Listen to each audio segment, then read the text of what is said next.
अस्सलाम वालेकुम व्यूअर्स, आज हम आपको रशियन सैलेड बनाने की रेसिपी बताएंगे। उसके लिए सबसे पहले हम एक बाउल लेंगे, उसमें हम एक मीडियम साइज़ का सेब कट करके डालेंगे। 1 कप हम उसमें अंगूर डालेंगे।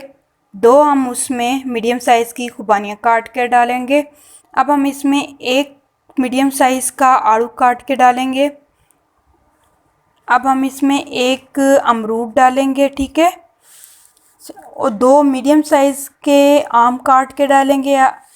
इन सारे फ्रूट्स को हमने क्यूब्स की फॉर्म में कट करके डालना है, ठीक है। अगर आपके पास इसके अलावा मौसम के अलावा से आपके पास जो भी फ्रूट्स अवेलेबल हैं, आप इसमें वो सारे ऐड कर सकते हैं, ठीक है।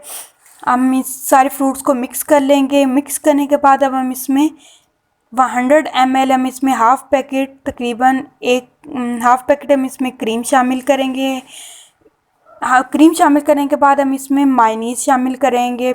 100 ml के करीब हम इसमें मायोनीज़ शामिल करेंगे। क्रीम और मायोनीज़ अगर आपको ज़्यादा पसंद है तो आप इसमें ज़्यादा शामिल कर सकते हैं। क्रीम और मायोनीज़ को हम अच्छी तरह फ्रूट्स के अंदर मिक्स कर लेंगे, ठीक है। मिक्स करने के बाद अब हम इस पर ड्राई फ्रूट्स की गार्निशिंग कर देंगे। ड्राई फ्रूट्स की गार्निशिंग करने के बाद अब ये रेडी हो गया। अब हम, अगर आपको हमारी वीडियो अच्छी लगती है तो हमारी वीडियो को लाइक करें, शेयर करें, कमेंट करें और हमारे चैनल को सब्सक्राइब करना ना भूलेगा। थैंक यू, अल्लाह हाफ़िज़।